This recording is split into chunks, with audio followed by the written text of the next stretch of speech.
బేసిక్గా హార్ట్ డిసీజ్కి సంబంధించి చికిత్స ఎలా ఉంటుంది, ఎప్పుడు అవసరం అంటారు?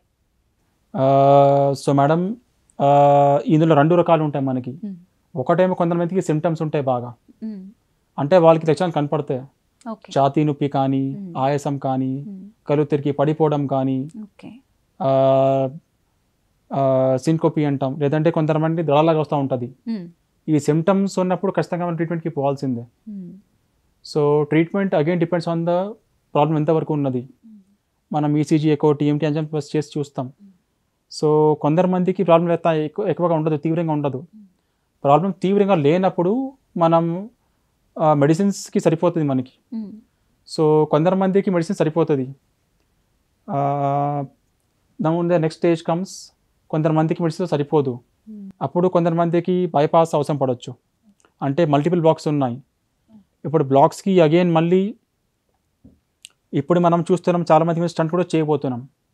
సో స్టంట్ ఎప్పుడు చేయాలి, బైపాస్ ఎప్పుడు చేయాలి? ఇప్పుడు ఇది చాలా కామన్ ప్రాబ్లం.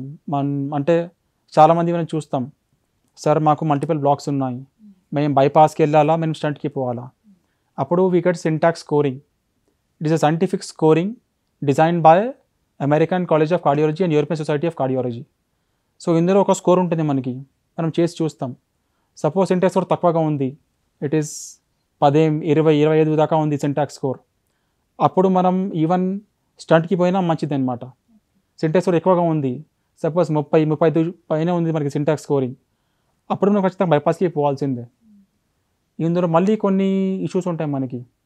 కొంతమంది బాగా వయసు ఎక్కువ ఉంటారు, కొంతమంది 75, 80 వయసుకి అంటే ఎక్కువ ఉంటారు. వాళ్ళకి వేరే చాలా రకాల ఇష్యూస్ ఉంటాయి, కిడ్నీ జబ్బు కానీ, పక్షవాతం రావడం కానీ, వేరే రోగాలు ఉంటాయి. అటువంటి వాళ్ళు బైపాస్కి పోలేరు. సో అటువంటిప్పుడు మనం మళ్ళీ స్టంట్కి పంపిస్తాం. సో ఇవన్నీ మనం ఆలోచించుకుంటూ పోతాం అనమాట ముందుకి. సో మెడిసిన్స్కి కొంతమందికి సరిపోతుంది, కొంతమందికి స్టంట్ అవసరం పడుతుంది, కొంతమందికి బైపాస్ అవసరం పడుతుంది. సో వాళ్ళ జబ్బు బట్టి, సిమ్టమ్స్ బట్టి, రెస్పాన్స్ బట్టి, వాళ్ళ బాడీ బట్టి అడ్వాన్స్ ట్రీట్మెంట్ స్ట్రాటజీస్ అనమాట వాళ్ళకి. ఓకే.